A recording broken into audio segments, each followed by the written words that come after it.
Hello, everyone, and thank you for joining us here today. My name is Gene Quinn. We're going to get started here momentarily. We'll let folks find their way into the room, and we can we'll keep our eye on the numbers and as they grow. Usually, it takes about 30 to 45 seconds to get everybody from the green room, waiting room, into the main room. So we haven't started yet. I'm just talking to fill the space so that you don't wonder whether we've started yet, whether your audio is right, so that are you frozen? No, we're not frozen. Your audio is probably fine, and we have not started, but we're about to get started here momentarily. It looks like, at least for now, the numbers have plateaued a little bit. I'm sure we'll have many more people join us over the first 5 minutes or so, as is normally the case, but we're going to get started here now. Welcome, everybody. Thank you for joining us today. We appreciate you spending a portion of your day with us to talk about artificial intelligence and intellectual property. The topic for the day is specifically using AI for portfolio mining, unlocking enforcement and monetization opportunities. We're going to have a really robust conversation about all things that relate to the use of AI to figure out what you have that's valuable. And then once you figure out what's valuable, what do you do about it?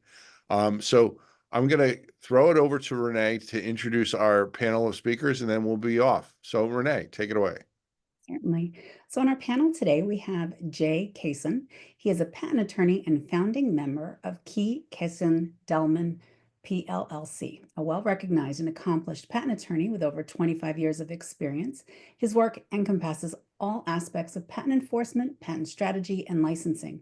He's been actively involved in every aspect of patent litigation in various district courts around the country, as well as the Court of Appeals for the Federal Circuit, and has served as lead counsel in over 30 inter-partes reviews before the PTAB. He has a PhD in electrical and computer engineering from the University of Texas at Austin and is an inventor on over 20 patents in the US.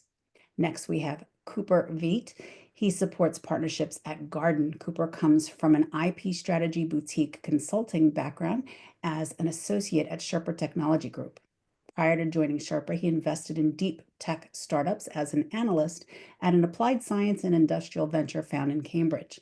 Cooper graduated from Stanford University with a BS in biology with a concentration in computational biology.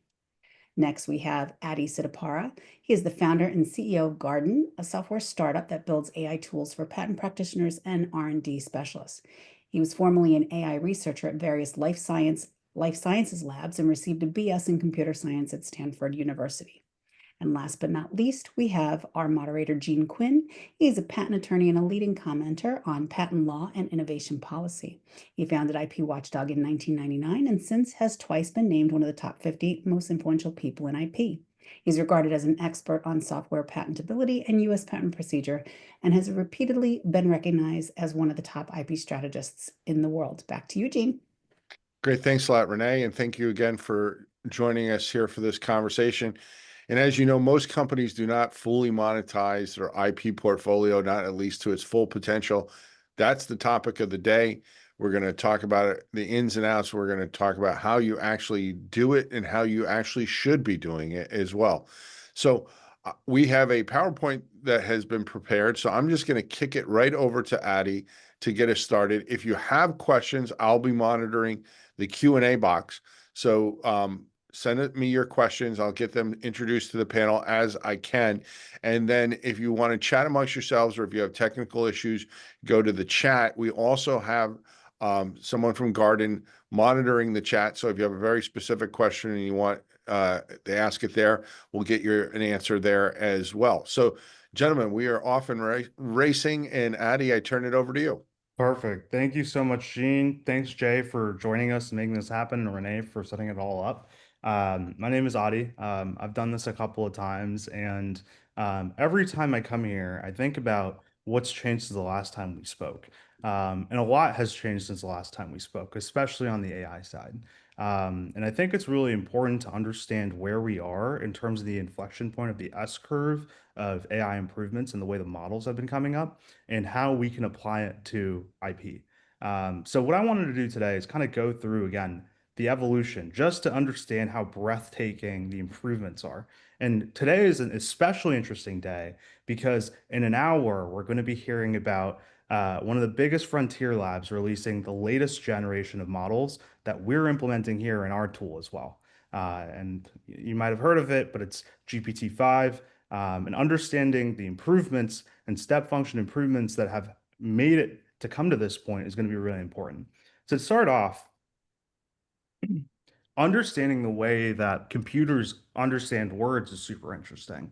The first version of this was when we had embedding models. And the idea is that if we can basically take a large corpus of text and understand how words in relation to each other can be interpreted, you can make some really interesting heuristic decisions and allow people to understand the word for any kind of query and interpret it numerically.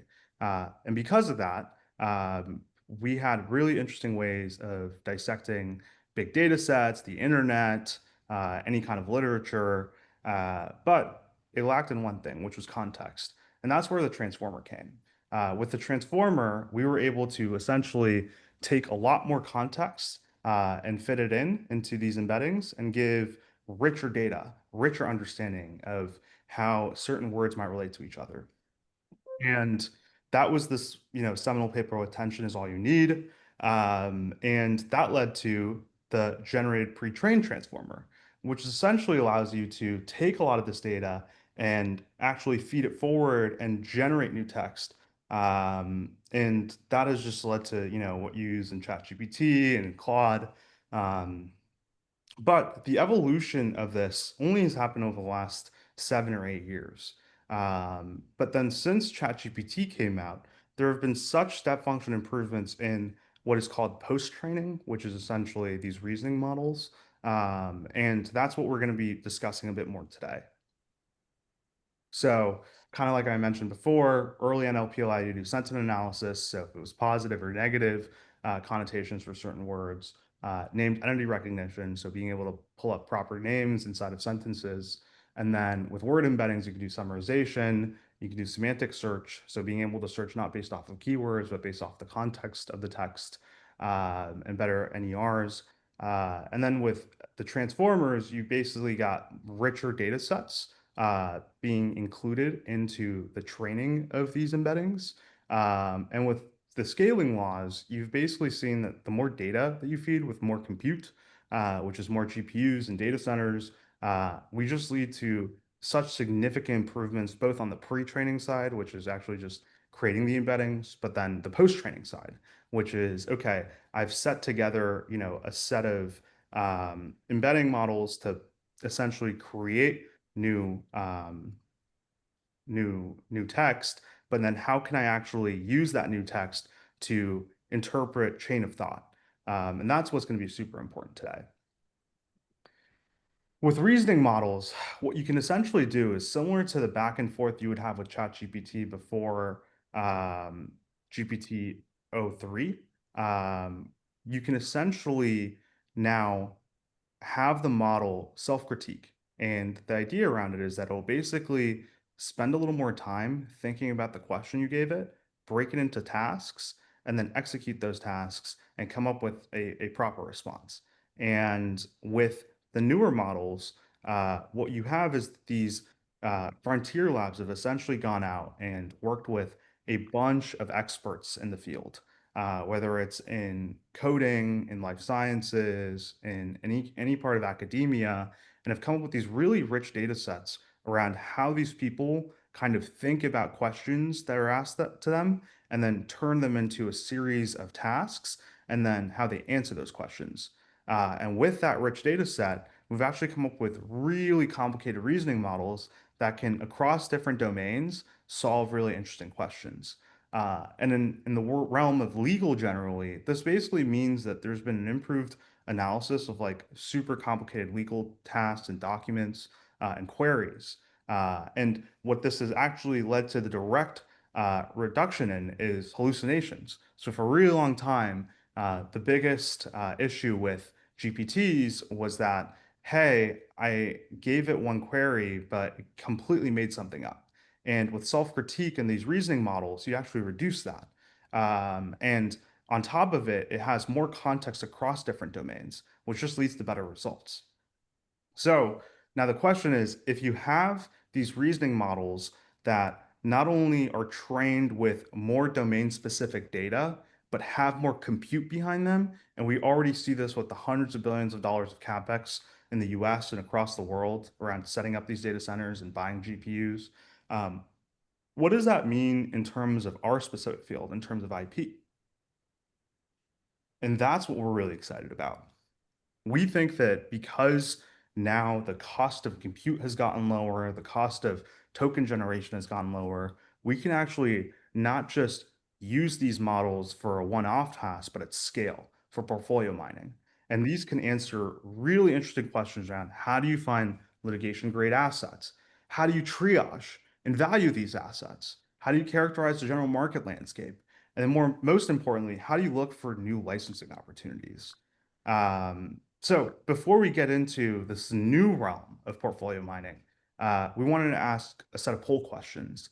So Gene, I'll kick this off to you, but the first poll question is, how do you currently identify patents in your portfolio that are worth enforcing or licensing?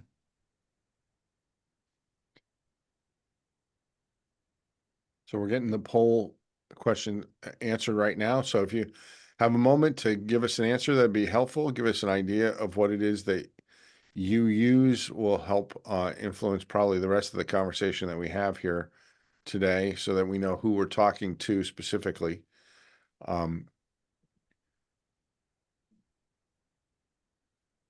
So if you had to guess, Adi, what do you think is going to be because there's one answer running away with it right now. If you had to guess, what do you think it is? I think it's going to be outside counsel or consultants. And I guess that also might be like manual review too, but it's like internal versus external. It depends on who the seat is, I guess. Okay. All right, we'll just close it here at a minute. So 2, 1. I'm going to end the poll and I will share the results. The one that you picked is the lowest but you did get it right on your second guess. Manual by a landslide here. 56% of people are doing it. A manual review, only 8% have outside counsel do it, and pretty well, not so even. We have the second highest was we don't have a structured process, which is probably why those people are here.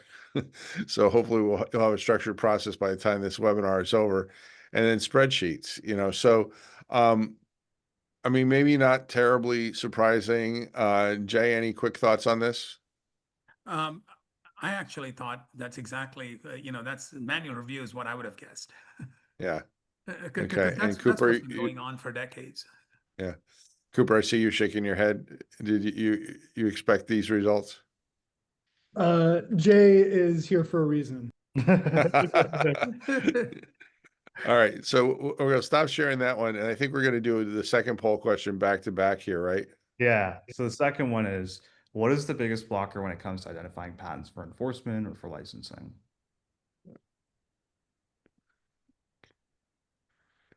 So that poll question is now showing, and here come in the responses. We'll keep this open for another minute as well. I put Audie on the spot last time. So Jay, let me put you on the spot first. Sure. If you had to guess, what do you think? I would guess the sheer size and technical complexity of the portfolios is what I would guess. And connecting patents to live product data would be my second. Those two would be the what I would guess. Yeah. Adi, do you want to take a stab at this one, or are you going to just put the mic down since you did so wonderful with the last one? Yeah, right. I think there's reason we have Jay here, so. Yeah. Or maybe there's one that's, like not getting almost anybody, but probably can close it down here now. And there is a reason why Jay is here. Jay put his finger on the top two. Although in the inverse order, we have almost 40 people saying difficulty, and then 31% saying sheer size. and almost nobody said can't get confidence in a prioritization method. So and yeah, and maybe that one should be a little bit higher, right? Because it depends upon what your definition of the word confidence is.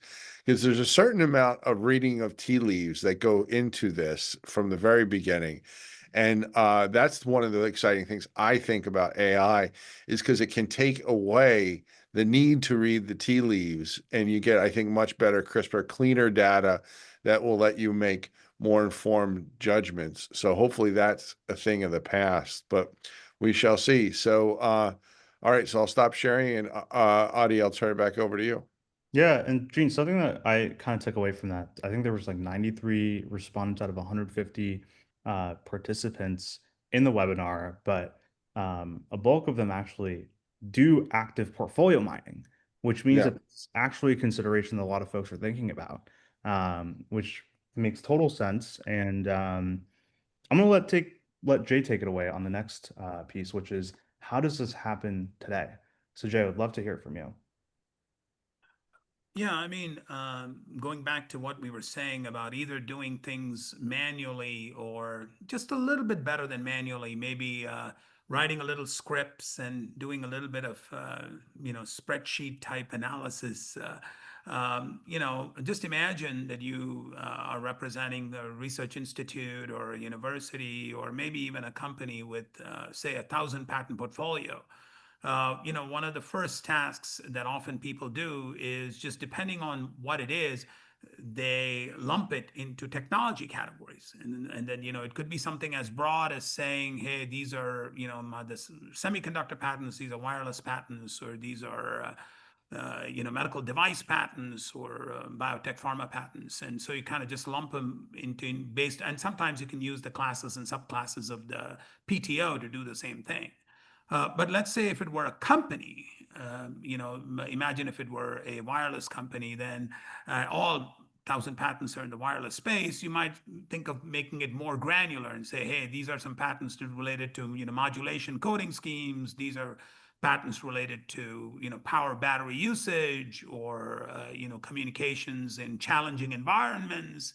So you can kind of the first thing you'd sort of do is to sort of put them in some sort of boxes, right? And that then allows you within that box, you can then start to run some valuation metrics. You can start looking at things like, hey, the number of words in the main claim, whether it's a continuation patent or a parent patent, whether it's what are the forward citations, what are the backward citations, and if you have citations across different classes and subclasses, possibly making the patent more valuable.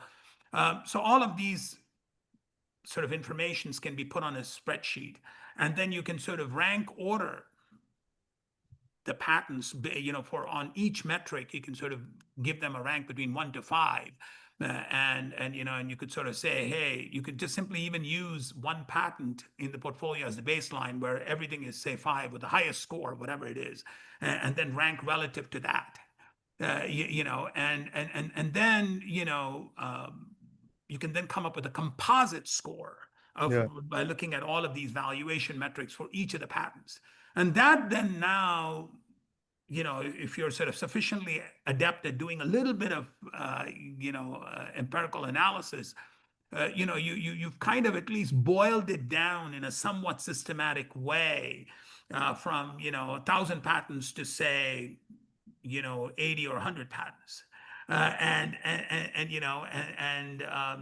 then now you can sort of say, hey, let me go and try and see if there is some infringement possibilities, and there's all other things as well that people look at. So for example, if you're a university, they often look at, hey, what is the licensing record of that professor? The professor has in the past come up with more patents then that sort of becomes a sort of a quick, back of the envelope kind of ways of sorting things out. Hey, these guys are always licensing technology, so those guys are kind of grandfathered in. So you kind of, that's kind of the way you go about it reasonably, in a reasonably sophisticated way, understanding how the patent system works. But as Adi's about to show you, and as I have experienced using, the garden system, they can just do a whole lot better. No, that's kind. I mean, Jay, to that anecdote you gave around, for example, professors that have licensing track records, is that because they are known to have industry relationships, and it's easier to license those particular companies, or is it something else? Uh, I think it's of course, whether they have industry relationships or not, that's one of it. But it's more a consequence of their specialization in most cases. Okay. Yeah. Some folks just like to do more fundamental work. Some folks just like to do, they want to keep doing their Monte Carlo simulations or whatever Yeah. else. And, and there are others who are sort of always trying to, work on very, very applied problems. So I think it's more professors choosing where they want to sort of concentrate, Yeah, it's like a so I think proxy for how it's just fundamental. it's more a personal preference. I think whether you prefer to do more basic work or more applied work. Yeah, that's super interesting. And then in terms of like the heuristics that are like common among different portfolio mining exercises, what have you seen as like this is a really good proxy or heuristic for the value of a patent, for example, without looking at like market data or like potential infringement reads?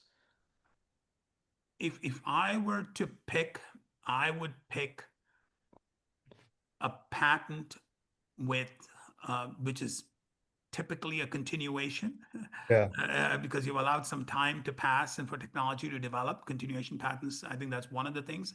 I would also pick something with a large number of claims, yeah, and I would pick one that's very widely cited. yeah, So those are sort of the simplest ways of because that means it's ending up in a lot of rejections being given by the patent office. So that yeah, means it's a proxy for something being seminal. Why is yeah, this thing being always used over and over again? The weakness with what I'm saying is that it doesn't mean that it's being picked up and being put into a product. yeah, yeah, So it might be an important patent, but it really, yeah, everybody thinks it's great. I've learned a lot, but it's not being infringed. So that's the weakness in what I'm saying. yeah. So it's basically like that's actually a really good segue because I think Jay, as we have been kind of working on this together, we talk a lot about, what were traditional pen analytics 1.0 versus what you can do now.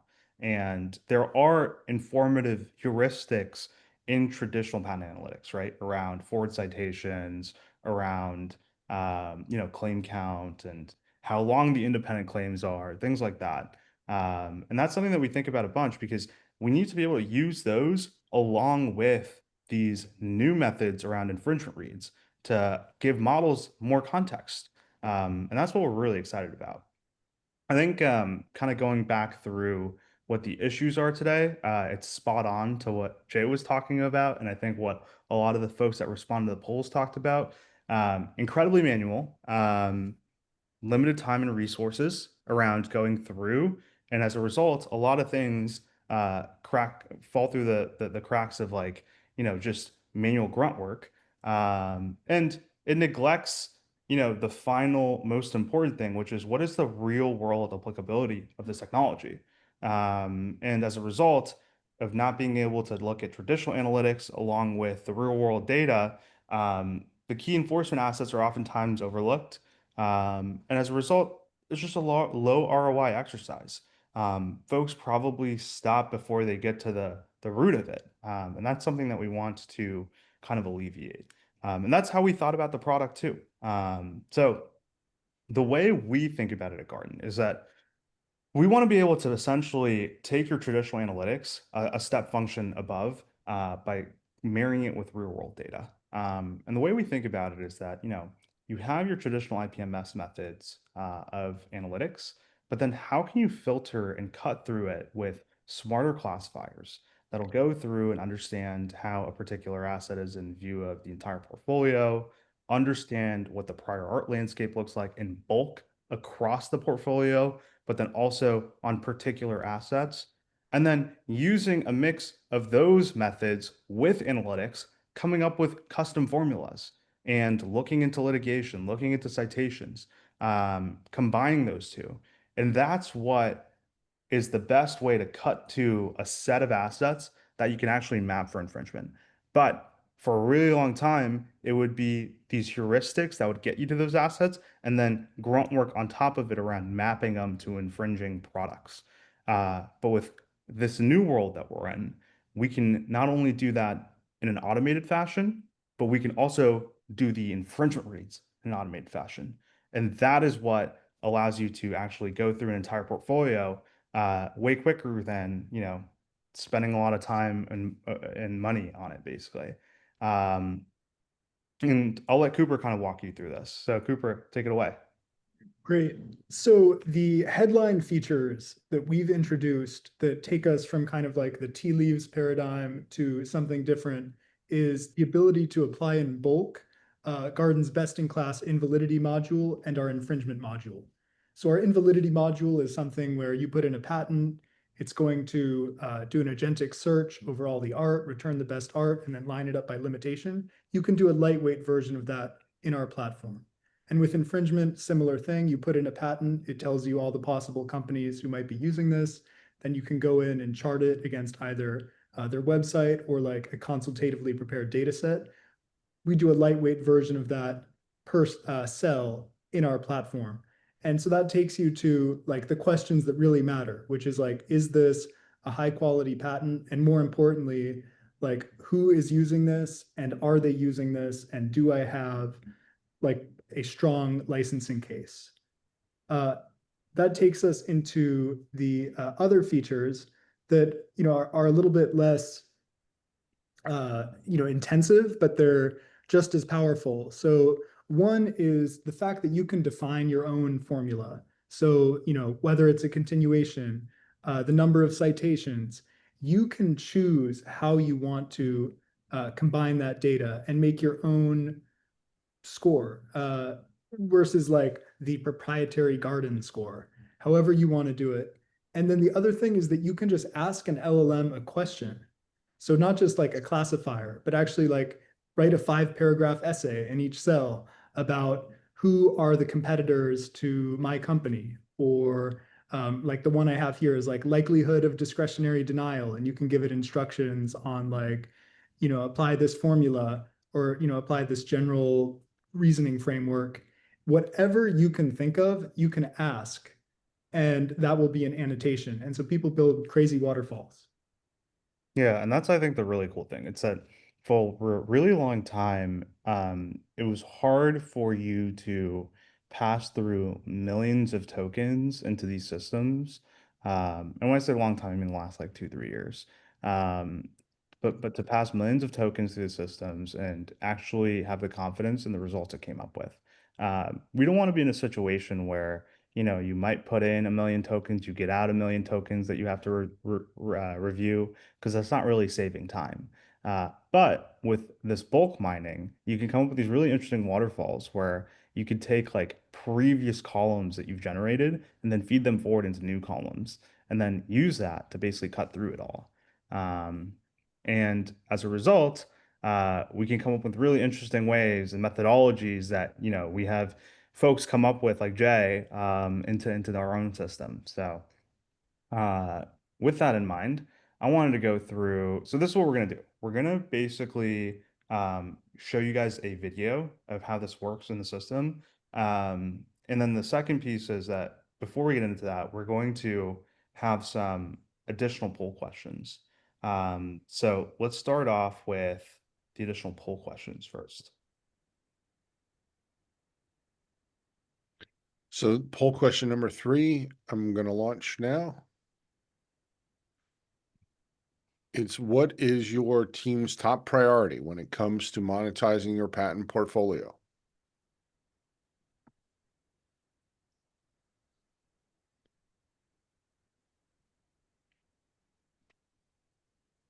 So these answers are all over the board here.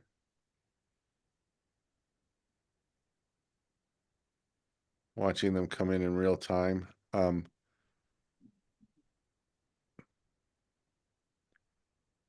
can tell you we have 3 that are kind of going back and forth, neck and neck, and 2 that are not doing so well, which is.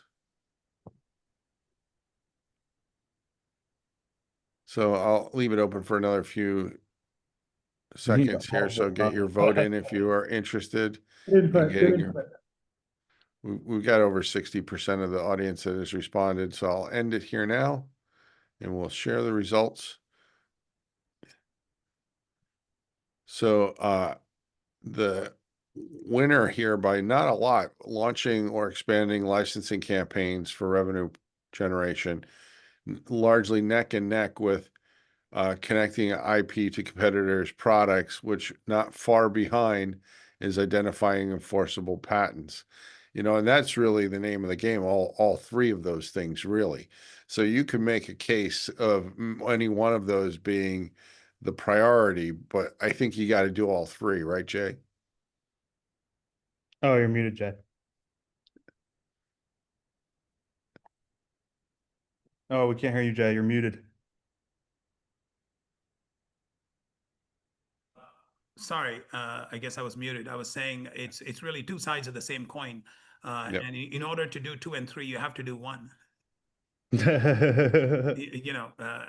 the Right. yeah. Right. And I guess probably the way people would answer this question is whatever their point of pain is in this process, because you got to do all of it. But One person mentioned in the chat that you need an all of the above for this poll question. yeah, that's probably a good. All right. So do we want to do the next poll question here now too? Yeah, absolutely. So the final poll question is, what would most help your team to make portfolio review more repeatable and scalable? I think this is kind of in line with what we were discussing around having, turning the art into a science or like a method and a process. And I'd be very curious on what folks thinks of this. Oh, it looks like the poll question disappeared. Did it? Wow. Okay, let me relaunch the poll. There we go. So you should all see it now. Yep, the Yep, we votes see are it. starting to come in.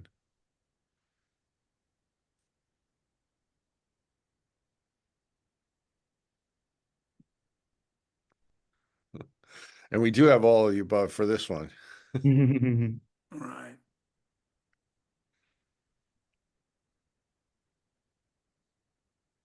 Which probably not surprisingly is running away with it. Right. So the contest is really for Yeah, runner I up would here. think number 2 has got to be the winner.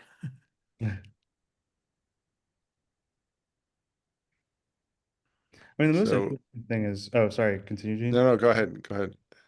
Yeah, like I think it's like, Jay, it's something that we have talked about a bunch is it is so like the data for like traditional patent analytics and creating like heuristics and complicated formulas exists today, right?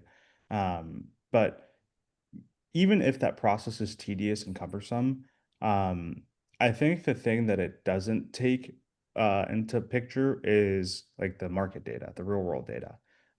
I'd be curious, like how much does the traditional analytics get you in terms of like, okay, we have confidence around this being like a pure portfolio mining exercise. Is it like 50% of the way there, 80% of the way there? Like that missing piece around like mapping for infringement and things like that. What is that? What is that additive to? I personally think, the missing piece often after you've identified quote unquote valuable patents is the subject matter expertise. So Hmm. if I had a subject matter expert in each of those fields, Yeah. I could now take the valuable patents and then really focus on the ones that I think are likely to be infringed. So it's really that subject matter expertise is invaluable because arguably that's everything. The valuable identifying valuable patents only takes you so far. Yeah. But really coming up with these, automated ways of getting that subject matter expertise in, Yeah. doing various kinds of, machine learning and, applying these reasoning models and so on, and trying to take the spec itself and trying to map the entire spec in a systematic way to what is out there that all the companies are putting forward. Automating that process, that's where the subject matter expertise comes in, and that's invaluable. Yeah. I mean, I think the biggest thing is that it's like a lot of different folks might have different ways of going through it, and that's what we've really designed the product around, being a sandbox for your own imagination and exploration around portfolios you have, because we want you to be able to use the traditional analytics along with, the new reasoning models and some of the modules that we've built to come up with really interesting ways and opinionating them yourselves.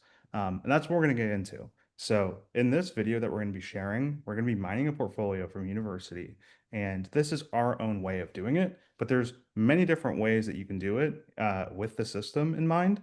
So that's something that I want everyone to consider as we go through this video, but let me share that really quickly. Advanced video file. All right, we'll get started. Great. Let's run through a portfolio start to finish. Here's the University of Maryland portfolio. It's about 1,100 assets. As you can see, the Garden portfolio view has all your traditional IPMS data columns, and some that you may be less used to. You can see invalidity strength. The one that's most useful at this level of summary is the create and manage categories, which allows us to separate out certain topics that may be of higher interest for an immediate monetization campaign. For example, robotics, automation, and advanced manufacturing, or imaging and sensing, or computational methods, AI, and quantum technologies.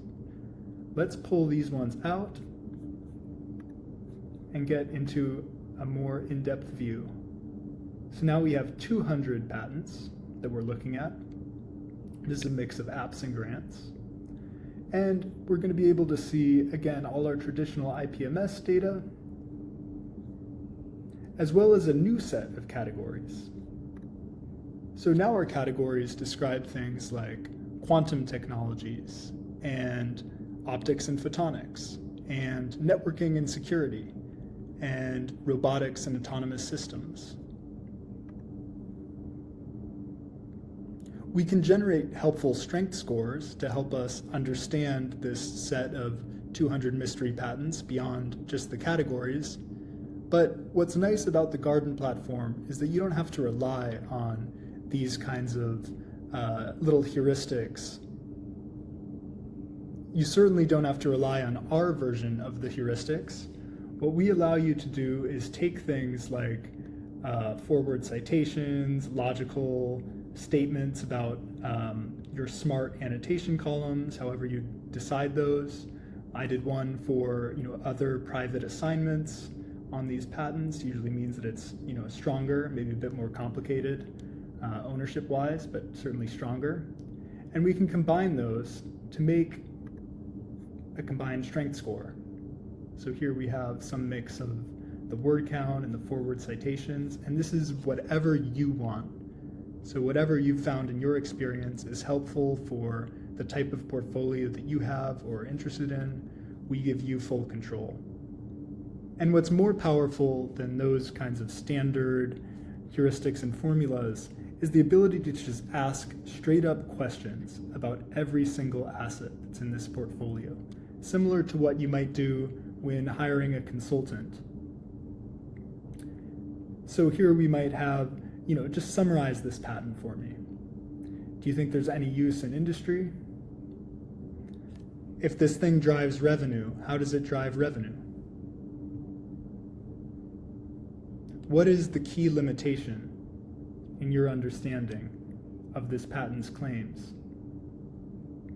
What are some relevant products? who are large infringers in the S&P 500. For patents that may have relevant standards, you can ask it about standards and maybe give it a bit of a scaffold, definitions of some of these different standards that you may be interested in. It's up to you. Something like familiarity with licensing, ease of detecting infringement, various classifiers. And that gets us into, a place of really being able to understand these patents without necessarily going in at a granular level and reading them or Googling the technology. Just purely within this view, we get a very good sense. Once we've done that, it's possible to go in category by category. And then we can do something really special, which I'll show you in a minute. So we go to categories. Currently it's select all. And we could focus on one that's, maybe of particular interest for us. Like we think that we could license, it'd be great if we could license spatial audio and multimedia. There's a lot of companies that are, playing in that space and maybe beginning to play in that space in the future. Great. Again, all of our traditional data, but what you can do is you can create a column. You can create something called a competitor product, and then you have the choice of either a preloaded deep scrape. Garden specializes in the consultative preparation of like a highly detailed data set that is sort of the entire public footprint of a competitor, or you can do a web search, which will do a real-time comparison against that company's website and their official information. And so what I've done here is I've just had a sort of selection of anonymous companies of different types that might be licensees. So maybe let's check some cloud companies. Maybe let's check some social media. Maybe let's check some AI applications, another cloud provider. And we could click in on, okay, here's this patent. We can go back. We see that it has, likely to drive revenue. We see that it has a nice short first claim. What is this thing? Cool. Something to do about Street View. And we could click into this company. I won't say the company, but there's going to be a very good claim chart on, a product that looks very similar to this that many young people use, where every limitation is ding, ding, ding, ding, ding. Fantastic. This is so much more powerful than just having one score and going off of that. This is real-world evidence of value and use. Let's go to another category. Let's go to quantum.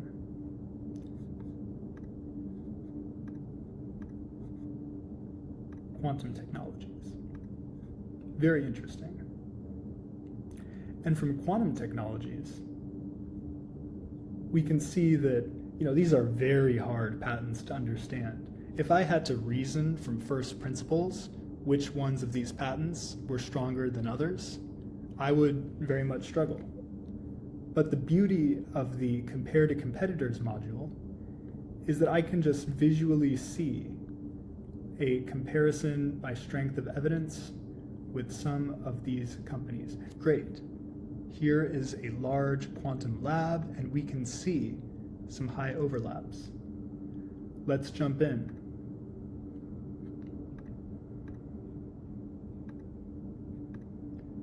We can see in the close-up view some of the overlapping concepts there. Great. And here we have a claim chart, the kind of claim chart that's quite useful for this kind of thing, where we have our claim on the left, and then on the right we have our excerpts, that were pulled in from various pieces of documentation related to this mystery company. And we can get a summary that quotes like an API or SDK and gives its explanation of, for each limitation and for key limitations, how this mystery company is doing what it's doing. Very powerful. Let's go back. Let's go back to portfolios. Let's go to electronics. Fantastic. We could go into all the categories and do the same process. And we're going to be able to identify companies that are strong, or patents that are strong, and sort of the verticals that are of the most interest to us. Let's look at communications and wireless. We can compare against standards. So we might have the system suggest some relevant standards, potentially relevant standards. Then we might look at overlaps. In this case, running it against a few standards, it looks like it's maybe building on top of standards rather than reflecting sort of core enabling necessary technologies. That's fine. This could still be an interesting vertical for exploring for licensing with further claim charts that, again, you can just run boop, boop, boop, boop, boop in the Garden platform. The idea, zooming out, is that in a single work session, just you, not outsourcing to someone else's, how they're interpreting what's a 4, what's a 5, strength score, you can just get a really citation-rooted, data-driven sense of what these patents are, who is infringing them, and where you may be able to do licensing. And it's whatever you can think of, you can just ask as a smart call. So whatever your current process is, there's a very high chance that you can do, and some of our customers do these amazing waterfalls of logic where you drill down, you take half the patents, then you take half the patents again, and by the time you get to, your subset, they're really quite strong. And that's what we think that, places like the University of Maryland, we have no relationship with the University of Maryland. That's what we think that they can do with their portfolios. And we think that's really exciting. And if you think that that's exciting and you want to work on that, then Adi and I look forward to showing you this platform in real time. Cool. Well, thank you for putting that together, Cooper. Yeah, I mean, any reactions to that, Gene or Jay? So yeah, I just have a couple questions, and I think I know what the answers are, but I want to just get them out there for everybody. One is when you were anonymizing the company, that's just for the purposes of this demo, right? Yeah. Yeah, okay, because the whole point is to know who that company is. We're just not trying to get anybody in trouble here, or or worry or that sort of thing. So you will know who the company is. Can you tell us a little bit about what the strength score is? Because I see some negative numbers in front of the strength score. Yeah, I just threw together like kind of a random combination of weighting, forward citations, and I think like whether there was a evidence of licensing and maybe like word count. And what I did was probably not that scientific. The idea is that you can create your own however you want it. Okay. So that was just kind of an example, but you could do something that's super, like you could just do number of claims, or you could do something that's like so complicated that's actually layering in logic about like, if the answer to this question mentions this keyword, or like if the answer is yes to this question, then use this score or use this score. Like there's kind of no limit to how complicated you could make it if you so desired. Yeah. So I have a question here. picking up on when you were just talking about the standards from Dan, when looking at the comparison to the standards, will it only look at issued claims, or can it also look at the spec for potential claims that might wind up being in a continuation? And can it look for claims in live apps to be sure that the standard alignment before there's issuance? Yeah, totally. I mean, we actually have all that spec data loaded in, and you can compare it to the standard itself. We have a separate workflow around continuations too. But Jay, yeah, you want to chime in on this? No, no, no. I was That's where I really wanted you to go because I've used that product. Yeah. So Garden actually has a separate product called targeted continuations, which basically is designed to help you, uh, meaning it answers the question, what text do you want to use in your continuations based on what is happening in the field of that patent? In other words, it suggests claims for you that are likely to be infringed. That's where the targeted continuation, it actually helps you mine your specification. So that's that. Yeah, I that thought sounds like it's very, very, very useful, and would be very useful for people, particularly in the standards area. Because the standards sometimes they kind of develop over time, and you think you know where they're headed, and they don't get Yeah. there. And that's been the frustrating. And I've not to sidetrack us, but that's been for me the frustrating thing about the changes in the law over the last 10 or 15 years.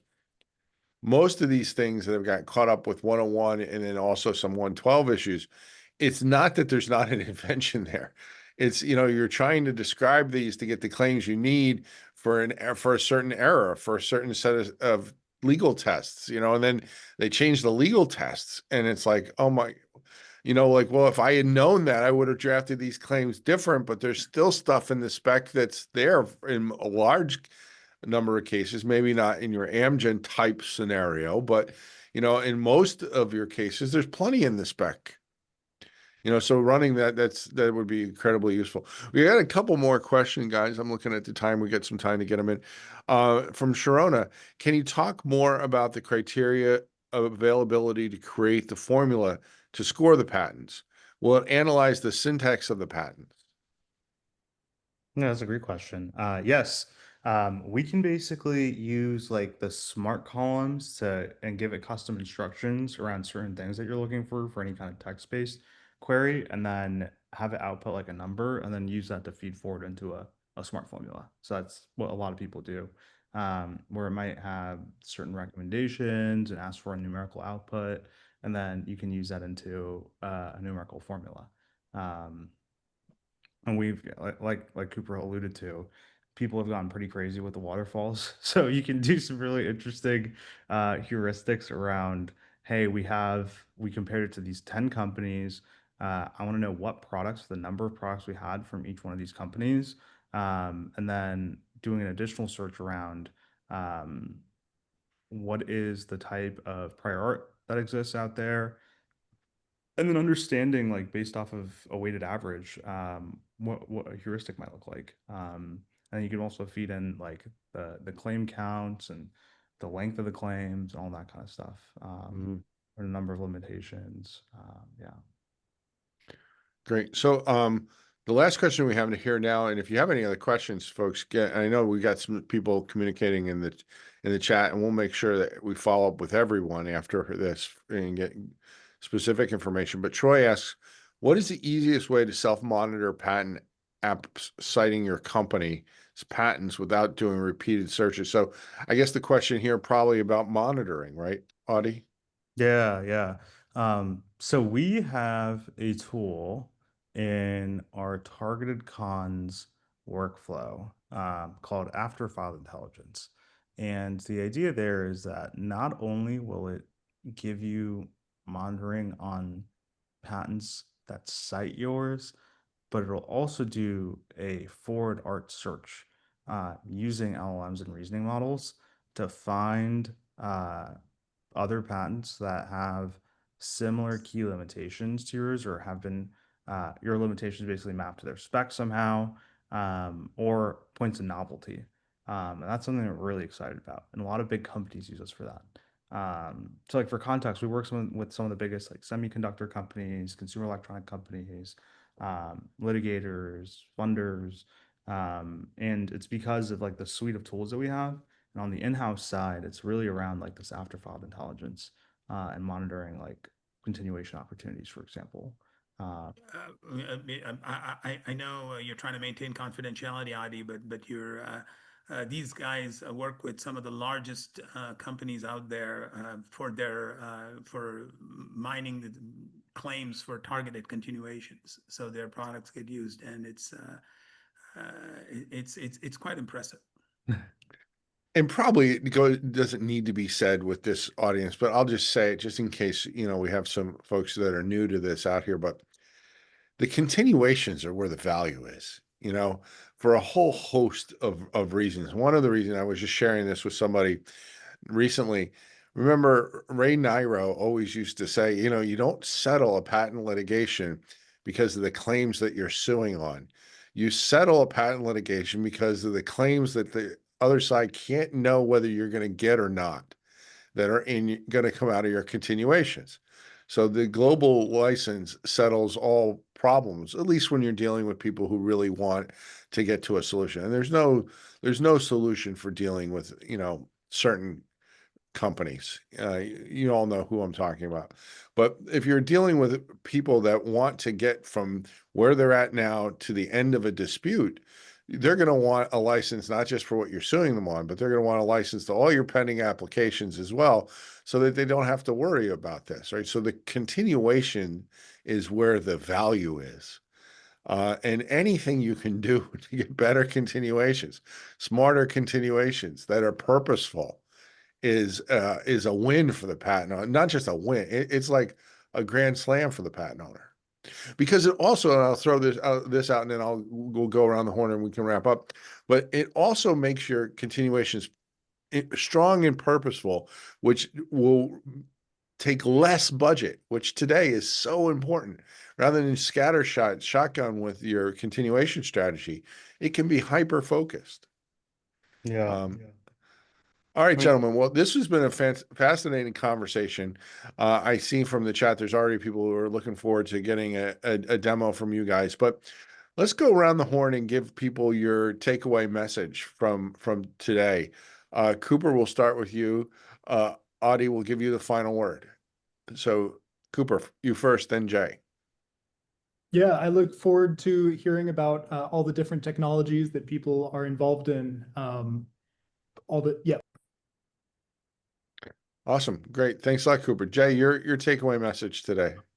What I found when I was fooling around with the garden products was it really saves you time, and it reduces your costs of doing the things that you'd like to do.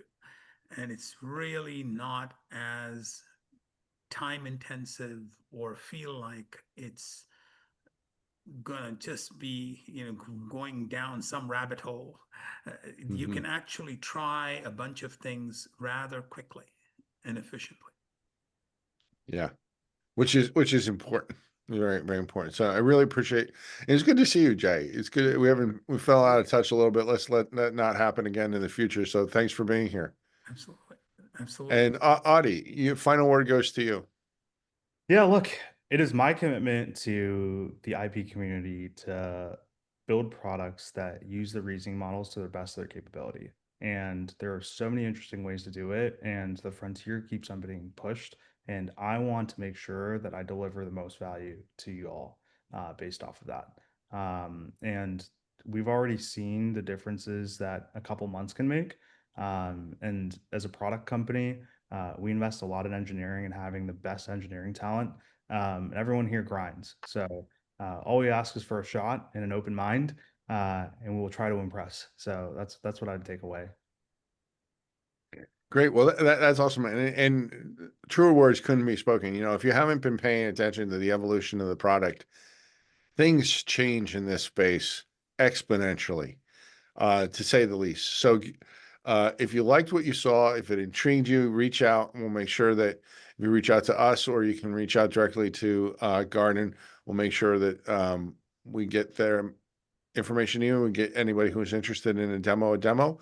But we really appreciate you spending some time with us here today. Look forward to seeing you again in the future. And that's all we have for today, though. So bye for now, everybody. Thanks, Gene. Thanks, Take care, everyone. guys. Thank you, Gene. Great Bye, everyone. conversation. See you guys.